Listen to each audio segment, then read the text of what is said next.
ஸ்ரதனை silambam class கூட்டிட்டு போனேன். என்ன நடந்துச்சுன்னு அடுத்த வீடியோவில் சொல்கிறேன்னு சொல்லியிருந்தேன்ல. போனப்போ வந்து பார்த்தீங்கன்னா, இப்படி தான் சமத்து பிள்ளையா அமைதியாக வந்து நின்றுட்டு இருந்தான். அதுக்கப்புறம் கொஞ்ச நேரத்துக்கு அப்புறமா வந்து பார்த்தீங்கன்னா, அவங்க மாஸ்டர் வந்து கூப்பிட்டு அவனுக்கான ஸ்டிக் வந்து கொடுத்துருந்தாங்க.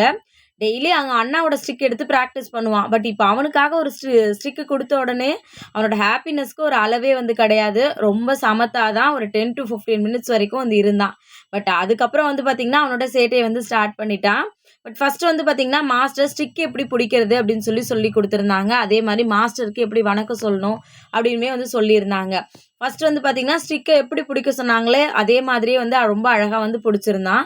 அதுக்கப்புறம் வந்து பார்த்தீங்கன்னா, மாஸ்டர் சொல்லி கொடுத்த மாதிரி ப்ராக்டிஸ் வந்து ஸ்டார்ட் பண்ணிட்டான். அது எவ்வளோ நேரம் இருந்துச்சு அப்படின்னு கேட்டிங்கன்னா, ஒரு 10லேருந்து 15 நிமிஷம் தான் வந்து இருந்துச்சு. அதுக்கப்புறம் ஸ்ரதன் வழக்கமாக எப்படி சேட்டை பண்ணுவான்னு உங்களுக்கே தெரியும்ல.